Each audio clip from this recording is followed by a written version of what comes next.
स्वयं शंकर भगवान रुद्र देह तजिने वो सहरते भे हनुमान काहे खाती राम काज लगी तो अवतारा सुनतई भयऊ पर्वताकारा। शंकर जी हनुमान जी बन के अइले काहे खाती केवल राम के काज करे खाती।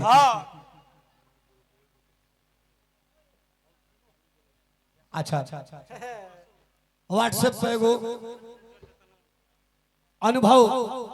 ग्रुप बा आओ हमें जितना भी लोग के मदद अगर करे के होला वो ग्रुप ऐसा हो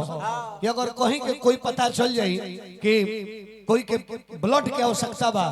तो वो ग्रुप के माध्यम से इतना फैल जाई बात कि उनका सहायता मिले में बहुत देर ना लगे। कहीं कोई के एक्सीडेंट भइल बा चाहे कोई प्रकार के भी कोई के गरीब के लड़की के विवाह में बाधा होता रुपया पैसा के हर सब लोग मदद करेला। तई अनुभव ग्रुप जोन बा एकरा से रवा सभे में जुड़ी आ जुड़ के ई जोन अच्छा काम हो रहल बा सामाजिक काम हो रहल बा एकरा में रवा अपन योगदान दी। हां तो हनुमान जी के दरबार में चलो भक्त हनुमान जी से कहता रे का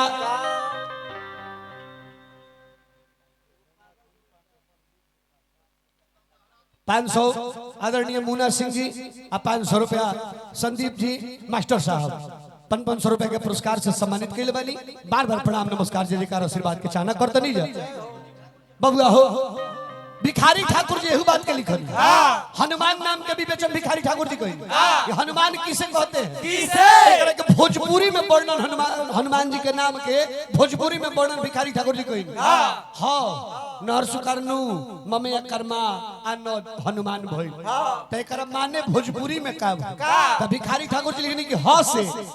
से हरि कथा कीर्तन में आपन नेह लगावत बाड़न नु से नुकसानी या लाभ राम के श्रेष्ठ बतावत बाड़न माँ से मान भक्ति बड़ाई ज्ञानी के पद पावत बाड़न आ न से नइखे कछु हम त यही से हनुमान कहावत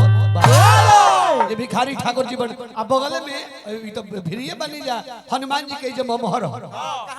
ये जे गोदना सिमरिया जहाँ गौतम बाबा माता अहिल्या का स्थान भिखारी ठाकुर जी हो वर्णन कइनी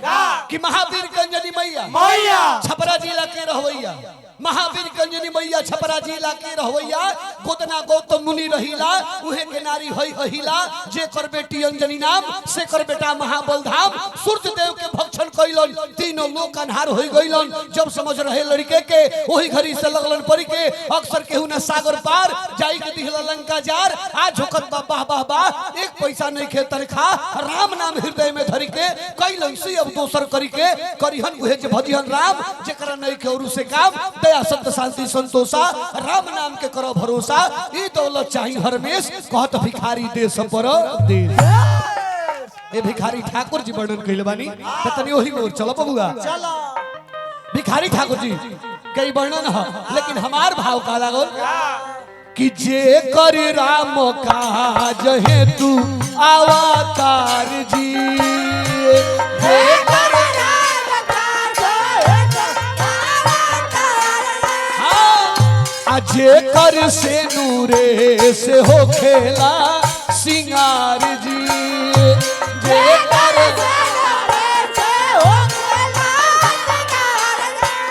विचार करिए को बड़ा रोचक तथ्य बा तनी विचार करी हनुमान हमनी के श्रृंगार का है सोना चांदी गहना गुड़िया कपड़ा लता पाउडर क्रीम हनुमान जी के श्रृंगार का है सोना चांदी गहना गुड़िया कपड़ा लता पाउडर क्रीम हनुमान जी के श्रृंगार है कि घी में बोर के जतने भाखरा सिंदूर घोष हनुमान जी जान ले कि उतने खूब सुंदर लागत है आई शुरू कब से भाई कब से माई सीता एक बार मांग में सिंदूर लगावत रहे आज तले हनुमान जी पहुंच गए प्रश्न कर दिले कि माई लगावला से फायदा ऐसे फायदा तो कहली कि तारा प्रभु जी के उम्र लंबा होला हनुमान जी कहले कि असही तो अनादि हवे अनंत हवे उनकर उम्र के कोनो ठिकाने नहीं आगे बताई बात का बा तो माई कहले कि हनुमान ई देखेले तो भगवान खुश होखेले प्रसन्न होखेले हनुमान जी अपन दिमाग लगावे लगले कि ओ तो भगवान के प्रसन्नता के राज सिनुरा में छिपल बा।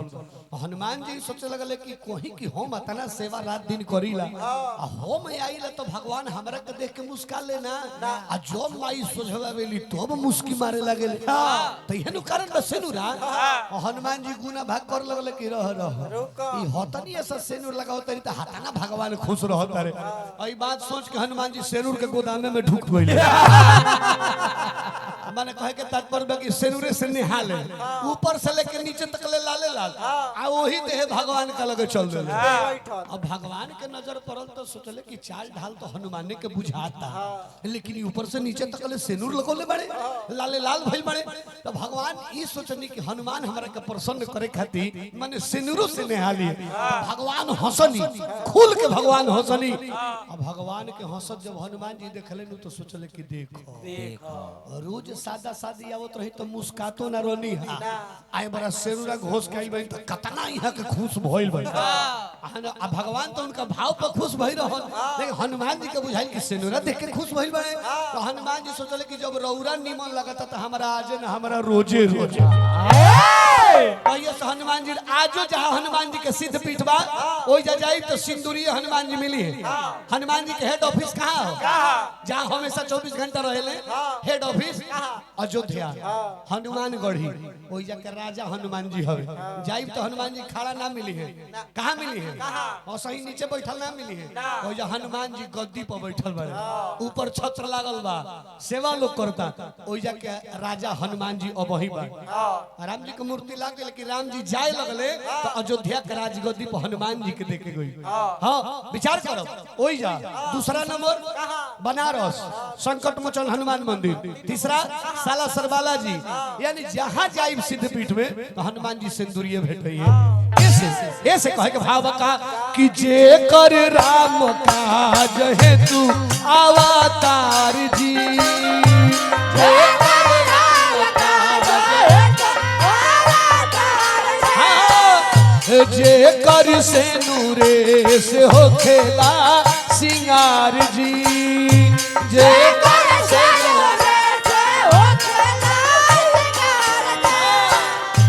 हम तो चरना कमलावा में गिर हो कपी जी महावीर के भजी हम तो चरना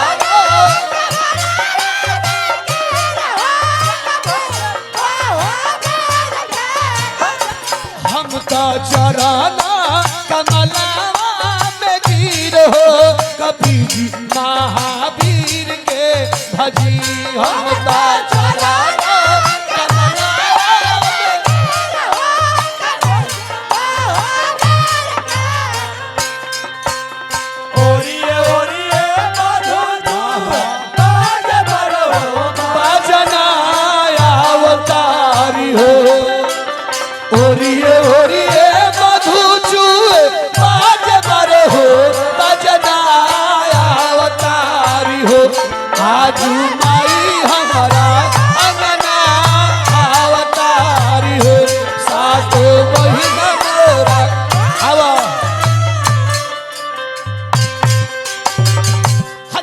विशेषता का हो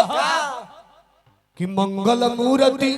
मारुति नंदन मंगल मूर्ति मारुति नंदन सकल मंगल मूल निकंदन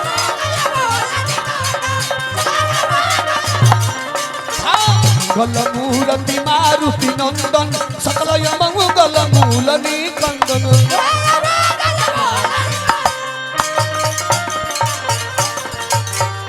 सोहे स्वर्ण से ललेखा शरीर हो कपी जी महावीर के भजी सोहे स्वर्ण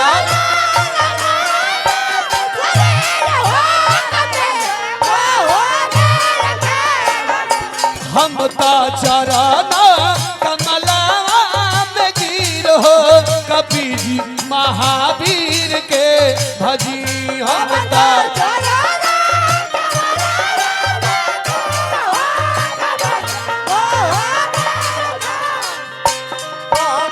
Bye.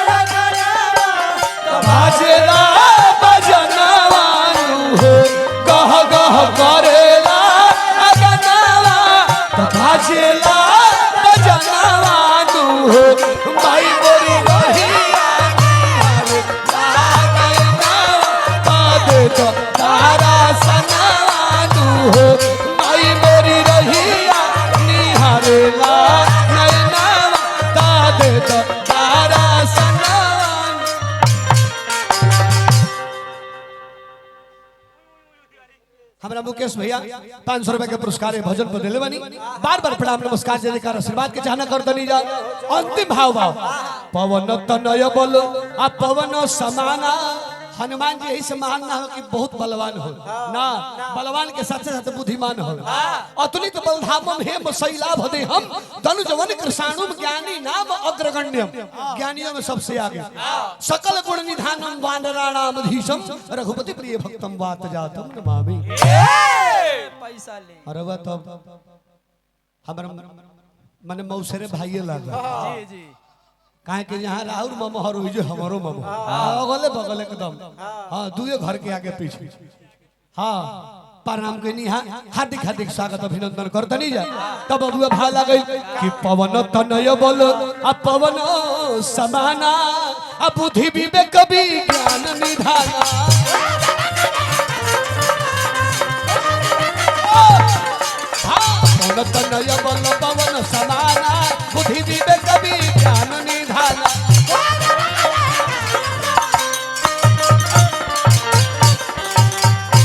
रामा शंकर संगे शिवानंद मिश्र हो कबीर जी महावीर के भजी रामा शंकर संगे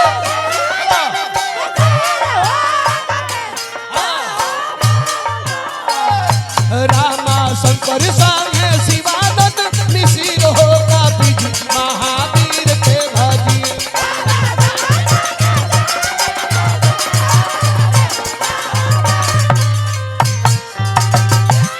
11:05 में शुरू भई रहे 45 होदा समय समाप्त हो गई अब तनी एक बार सरजू मैया के जयकार सब लोग दोनों हाथ उठा के लगा दी